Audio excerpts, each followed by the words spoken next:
Coming up next on Being Well, our guest is Dr. Susan Longley, clinical psychologist and professor at Eastern Illinois University. We'll be talking about the nature of depression and learning more about this chronic disease that affects millions. Susan will explain the physiology of depression and how medication and therapy can work to lessen the effects. This is an informative 30 minutes, so don't go away.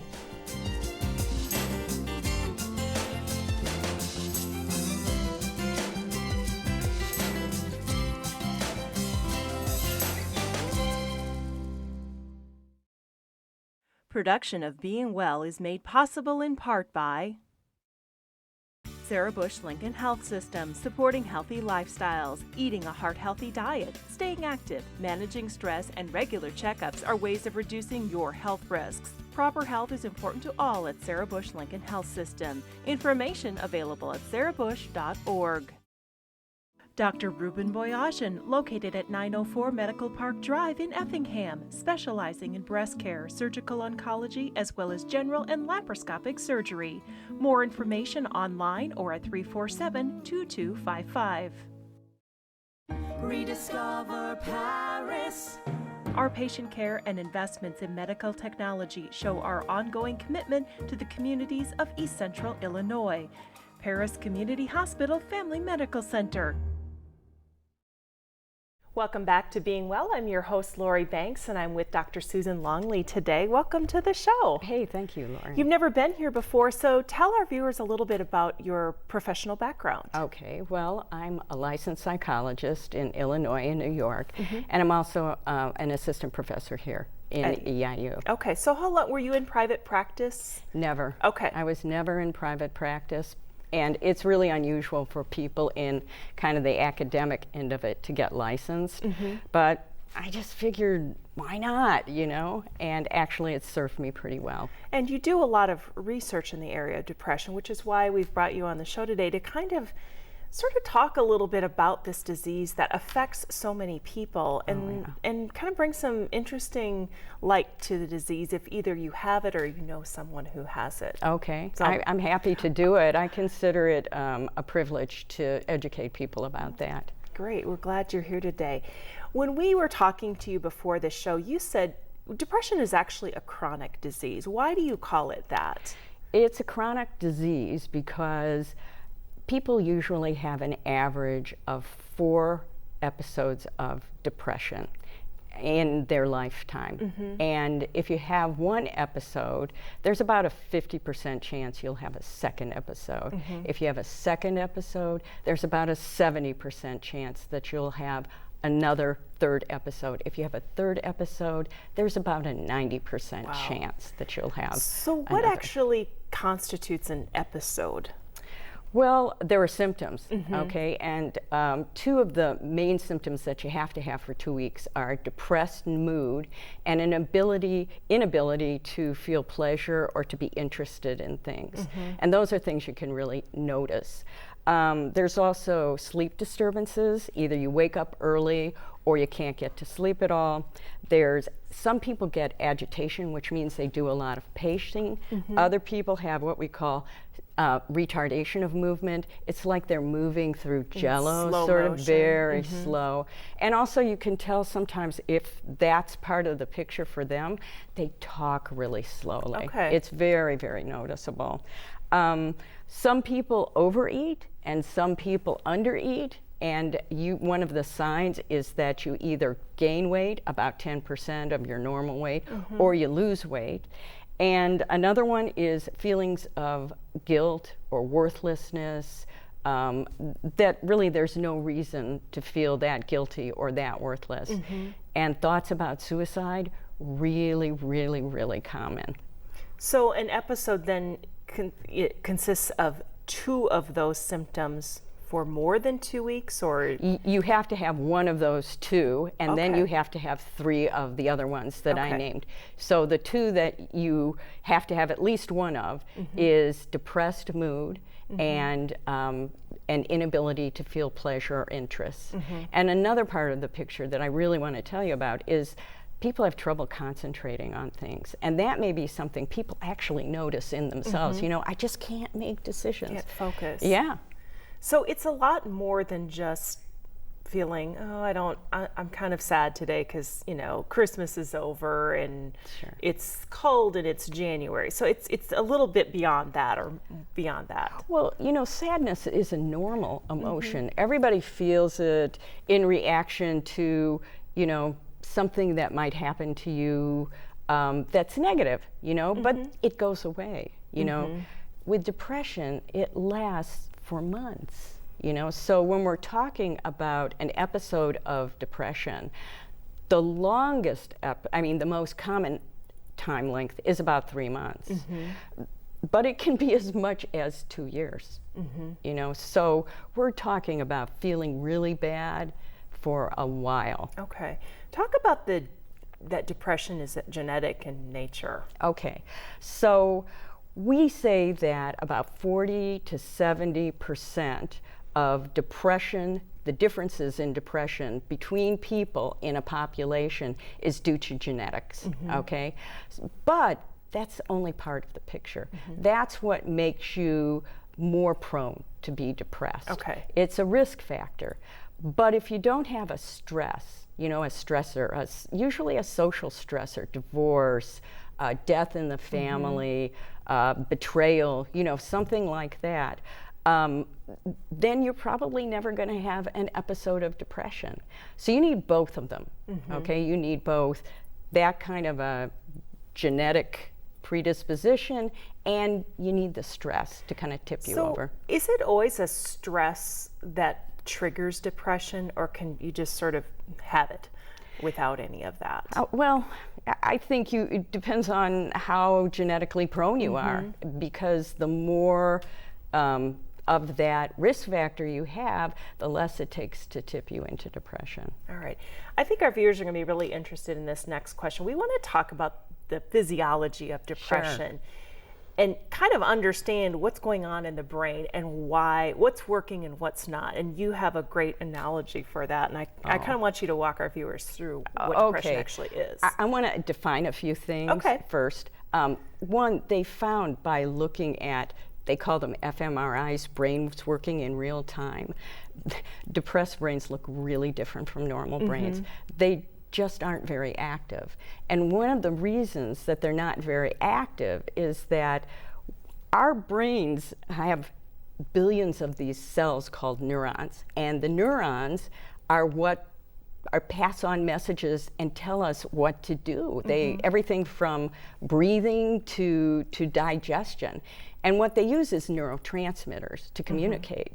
So let's say that you've got two high school girls who are really excited to see each other in the hallway. They're coming towards each other. One of them is saying, "Oh my God, I've got so much to tell you," getting really, really excited. The other one's getting excited.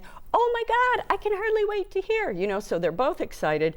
And then they exchange the gossip, okay? So let's say that the two neurons are those two girls. Okay. And the gossip is the neurotransmitter. That's the information that they're passing on. And it goes through, we've got 100 billion of these things, but it's extremely rapid, but that's how they talk. Okay. And the neurotransmitter, it's not the only neurotransmitter involved, but it is one of the key neurotransmitters, is called serotonin. And serotonin is what regulates your mood. And what they think with people who are depressed, their serotonin doesn't get to the other, from one neuron to the other, very efficiently. Okay. Okay, so it just doesn't stay there long enough for the communication to go on about mood. Stick and work. That's right. And do what it needs That's to right. do. Exactly. So I know you were going to ask me about medication, but this goes right into it. Do you want more about the brain? So the serotonin, it would be, we came up with this when we met. It's sort of like you're trying to water a plant with a hose, and the hose is kind of going off this way and it's not hitting the plant where it needs to be. Yeah, I think Kinda that's like a pretty, that? it is kind of like that. Okay. It's just not getting, it's not staying between the two neurotransmitters. So one can pick up enough of that serotonin to be able to regulate your mood. So we know a lot of medications for depression out there deal with serotonin. So how does the medication come into play? Well, you're talking about just one class. Okay. There are at least 5 different classes of medication, but The newest one is called selective serotonin reuptake inhibitors, SSRIs, okay? And one of the common ones is Prozac. People will notice, they'll know that name. And basically what they do is they keep the serotonin between the two neurotransmitters long enough so that one neurotransmitter can share the serotonin with the other neurotransmitter. So it just has to stay there and enough of it long enough, and that's what this medication does. So that's just one kind. It's the kind that I would say is the most common one. It doesn't have the side effects that the other ones do. So that's something people are probably So medications for depression have come a long ways. Oh, they have. They really have. It used to be the reason that there would be so many side effects is that the older medications, they involved a lot of neurotransmitters, and your neurotransmitters don't always do things that make you comfortable. I mean, sometimes they do things that make you uncomfortable, and that's where the side effects came from. So that's why the SSRIs are well tolerated by people. That means that they don't have as many problems with them. So if someone has been on the same depression medication for years and years, should they consider talking to their doctor about maybe there's something else out there that might be a little bit better? You know, I don't prescribe, and so all I can say is if it's working for you, stay on it, because there are so many individual differences. There's no guarantees that one SSRI might work for you. Another one might work better, so if it works and you're not having a lot of unpleasant side effects, it's fine. And for some, those SSRIs don't work at all. So they have to use some of the older ones. So everybody is a little bit different. Absolutely. I want you to address there is sort of a negative connotation with mental illness and mental health issues and depression that, there might be people that say, oh, just snap out of it. Why are you so unhappy? How can we kind of get past that as a society and be more accepting of people because there are a lot of people that suffer from depression, but still suffer maybe in silence. Yeah, well, what there is a stigma, basically. Right.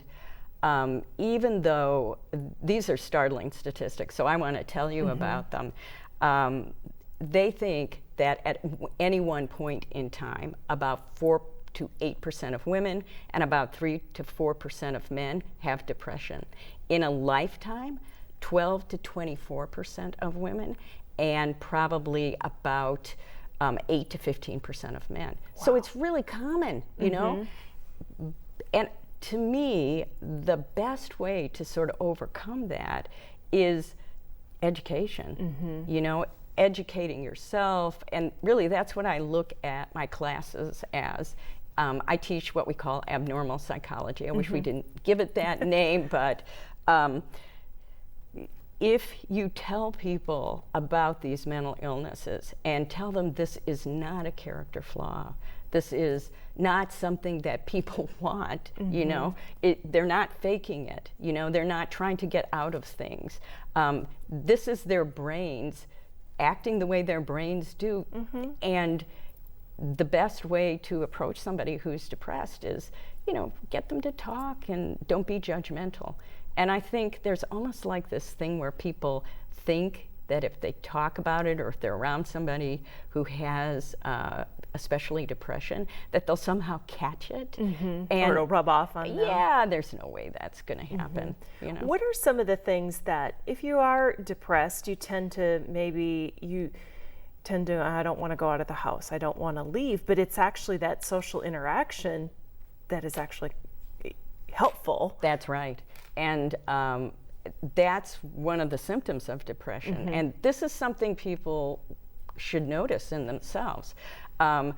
It's hard to be with people if you can't enjoy what you're doing. And it's hard to fake it if you're depressed. Right. So, but what they try to do, when you're treating it, you try to get people to be more active, because activity really does help depression. As a matter of fact, they found that exercise is pretty good for helping depression. So regular exercise is a good thing, a lifestyle change people can make. And sometimes it's that social interaction with people, it's those friends or loved ones that may notice these changes in you, that you, if you're sitting alone in your home, you don't have anybody saying, you don't seem quite yourself. That's right. And it is, I always say, depressed people are usually the last ones to know. But the people around them getting that feedback is critical, especially if they've had more than one episode. And they found that the biggest predictor of being able to recover from depression is having a wide kind of social circle, you know? So if people are either, you know, by themselves or maybe there's people around them, how can someone sort of help this person, or maybe, I don't know, self-diagnose or something, say, you know, what I'm feeling is just a little more than I'm just a little sad? Or to not go off the, not go to the extreme and say, you need treatment, you need help. Maybe they are just, you know, having a bad day.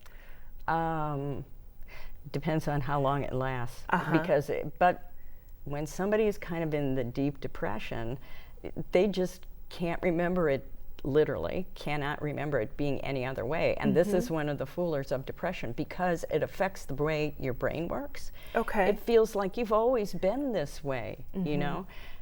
When, the best way, I think, that somebody who is close to them, you know, can help them, is to say, you know, I'm a little concerned.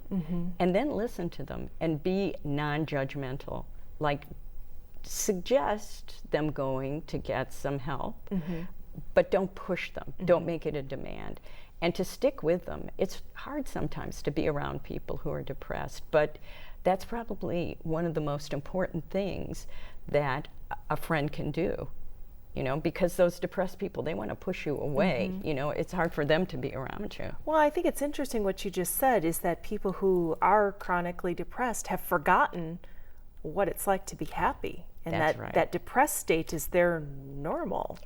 Yep, that's exactly right. And that's just the way it is with a lot of mental illnesses, which is you kind of lose that objectivity about yourself. You know, you're totally immersed in it. And because it's your brain chemicals, it's hard to make your brain chemicals do anything different. It almost sounds, we just did a show not too long ago about diabetes, which is also a chronic disease. I mean, you don't really ever get rid of it. Once you have it, you kind of have it. You can stave it off. But depression sounds like it's something that it just doesn't go away.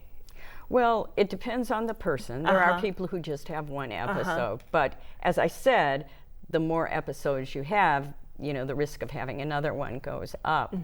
And so, yeah, it's chronic. And this is one of the reasons that I think people don't understand the importance of medication.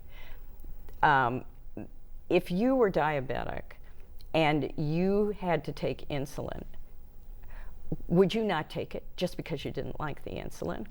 Well, you might try it, but you might die if you do that. With depression, you're not going to die, but you put yourself at risk for a lot of other things that might happen to you. So medication is often part of the picture for people, you know, and that's why it's a chronic disease. You know, you relapse sometimes. We want to get into another part of the picture, is therapy. And not everybody who is depressed has a therapist, but how does talk therapy work for someone who's depressed? Because people may say, I don't see how talking to a therapist is going to make me happy. Well, there's, like different medications, there are different kinds of therapy, but I'm going to talk about the one that probably is used the most for depression. And there's a lot of evidence that it works, okay? And it's called cognitive behavioral therapy. It's CBT. And so there's two parts of it, cognitive and behavioral. The cognitive part is they find that people who are depressed make pretty, we call them systematic errors in thinking. And the errors in thinking, if most people aren't even aware that they're thinking that way, but what a therapist does is has the person who's depressed kind of slow down their thinking, become aware of kind of how they're talking to themselves, and give them alternatives. You know, gently challenge that kind of thinking. You know, so somebody who's depressed might see a friend walking down the street and immediately think, and the friend doesn't acknowledge them, you know, and maybe the friend is distracted, but the person who's depressed will probably, it's called black and white thinking, and they'll probably think, you know, it's me. They don't like me. I'm not worthwhile. And a therapist might say, you know, let's rethink this. Did it seem like, was your friend doing anything? And the person might say, well, he was talking on the phone. And you say, well, don't you think that he was concentrating on the phone call rather than you? And the depressed person might think, yeah, maybe that's so. And so basically what you do is you teach them skills about how to challenge their own thinking. The behavioral part it's called behavioral activation. And what you do is you give people tasks, and they have to get going on those tasks, things they like to do, you know, and you challenge them to do it, and you keep track of it. And it really does help if people get active, because if they don't go out in the world, they don't get rewarded, you know, and that's what they really need. So it's kind of a combination of, you know, it's like brain training, kind of, and also like, you know, physical training. If you're working with a, you know, personal trainer, you're working out, you have to set some goals and keep doing those things. That's right. And that is, it teaches people skills for life, basically. And so what they begin to notice is they notice when they become depressed, and they know what to do when they become depressed. Get on it before it gets too bad. That's right. That's exactly right. How come so often we hear depression and anxiety? Why does anxiety seem to tag along with depression? Because it sounds like it's the opposite of depression. Well, in some ways, but basically one of the things that we inherit, good or bad, is something called negative emotionality.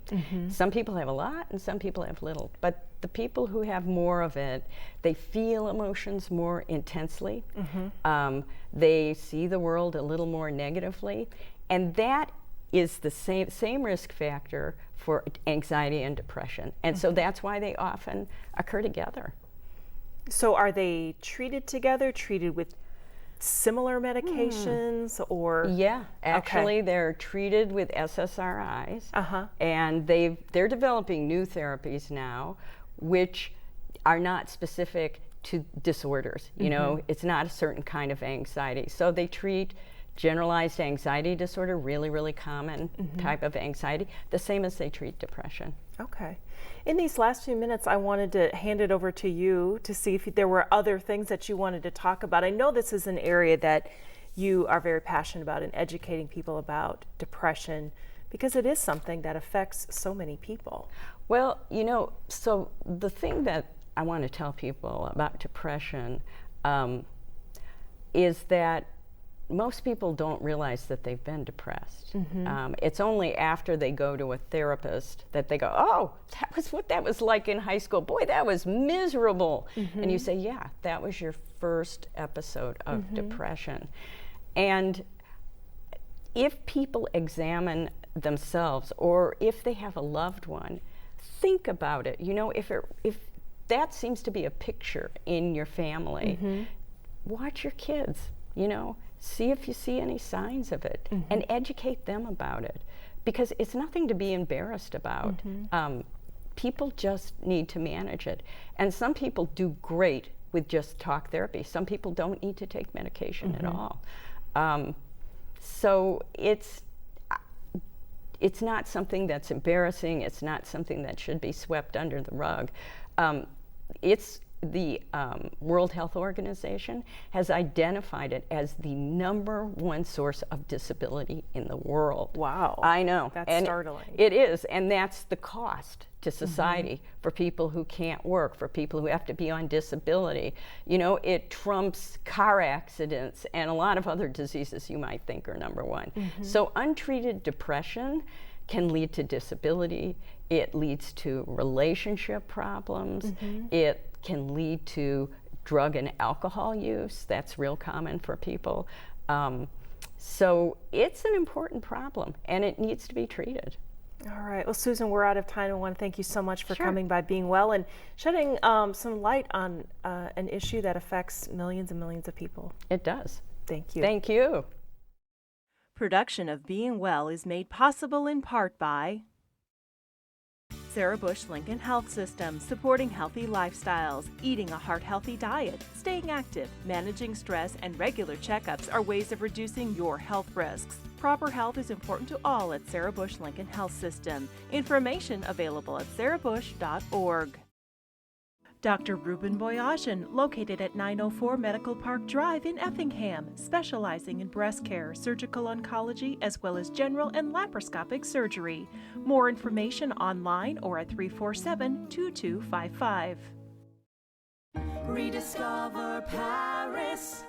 Our patient care and investments in medical technology show our ongoing commitment to the communities of East Central Illinois. Paris Community Hospital Family Medical Center.